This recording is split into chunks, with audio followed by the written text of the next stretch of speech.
Hey, can I talk to you for a sec? Sure, but make it quick. I don't know, these days I just haven't been feeling like myself. In school and everything, I feel like everything I do is just never enough. Bro, everyone feels like that, it's normal. You're just overthinking it. But I know, but it feels different. Stop overreacting, just relax. So I shouldn't feel like this? No, you'll be fine. Oh, okay. What you just saw happens every day in this generation. So as you see, Wadi wasn't even rude to me, she wasn't cruel and she didn't yell at me. But something still felt missing, right? So now, let's rewind. Hey, can I talk to you for a sec? Of course, what's up? I don't know, these days I just haven't been feeling like myself with school and everything. I just feel like everything I do is just never enough. That sounds very exhausting. It really is. Well, thank you. So, as you saw, there were differences in the first conversation and the second conversation.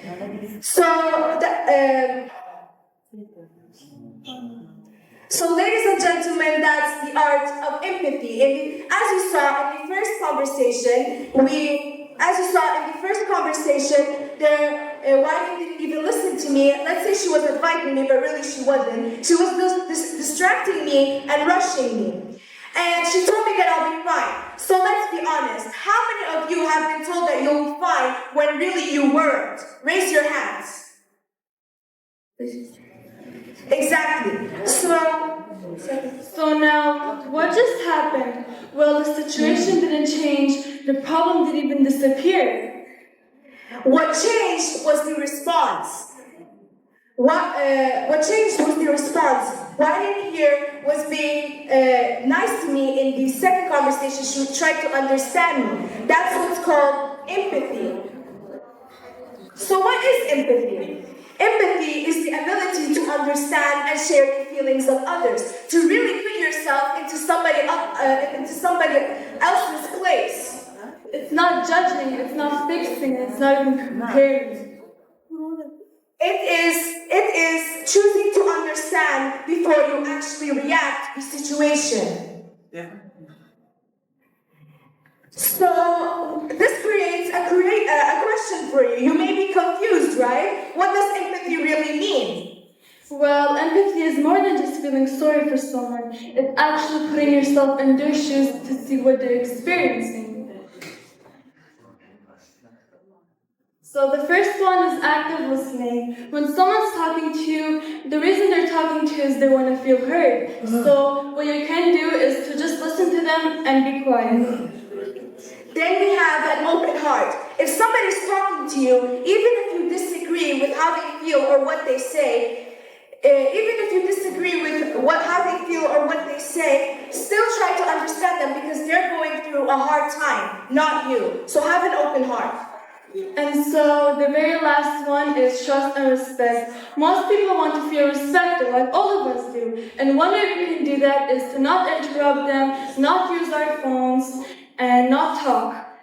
So then we have listening or waiting. You may ask what I mean. So we have listening to understand and waiting to respond. Well, may you explain what listening to understand means? Of course, my very dear friend. The first one is listening to understand. When you're talking to someone, you have to listen to them and not just rush in and fill the gaps. You have to think about what you're going to say, and if you say something wrong, you're going to feel hurt later. Then we have waiting to respond. What I mean by waiting to respond is when somebody's actually talking to you, all you do is think about yourself. Your full attention isn't about the person that's talking to you. You're thinking about what response you should make. So that's in your decision. Are you going to listen or are you waiting to respond? And so we have the power of the pause.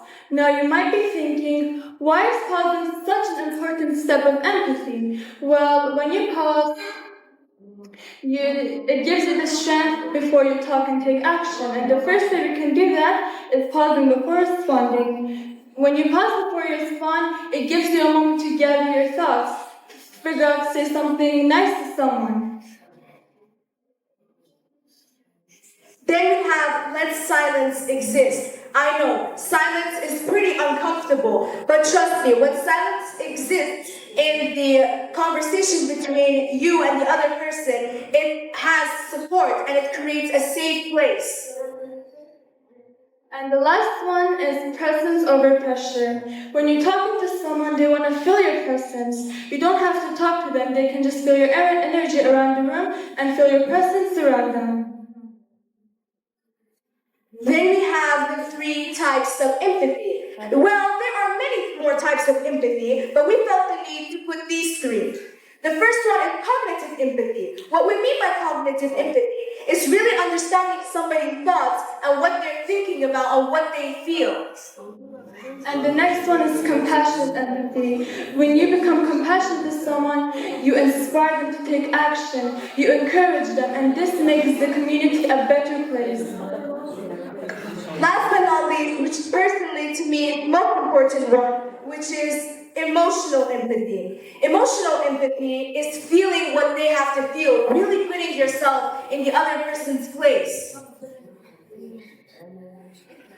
And the next one, guys, I know you've been all thinking, they've been talking about empathy so much, why don't they tell us how to do it? Well, the very first way you can do that is to pause before reacting. When you pause before you react, the other person feels safe around you. They don't think you're going to judge them. They actually think you're going to give a good response.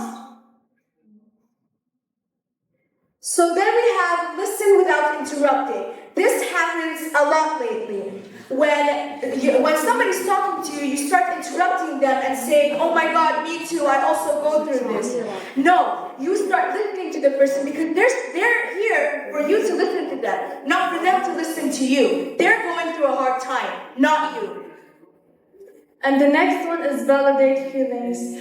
Most of the times when someone comes up to you, they want to feel heard, they want to feel acceptable. So even if you don't agree with what they're saying and you disagree with it, then you should just validate it.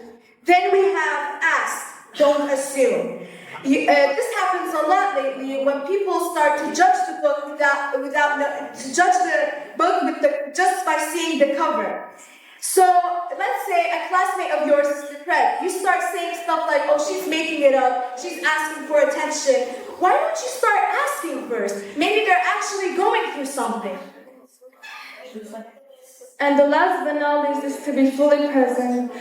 Even though you don't have to talk sometimes, some people just want you to be there. You can just put down your phone, no distractions around you, and actually listen to that person. So now we have the role of empathy in society. Let's forget about society. Let's talk about school. In school, empathy reduces bullying. In friendships, it improves friendships. In leaderships, it builds trust. What about in society? It creates understanding between other differences. Okay, friends, we've finally reached a conclusion. And our final message is to spread empathy everywhere. Because one pause, one conversation, and one understanding. So empathy is not about fixing someone's story. It's about standing with it in them. Pause. This is the art of empathy.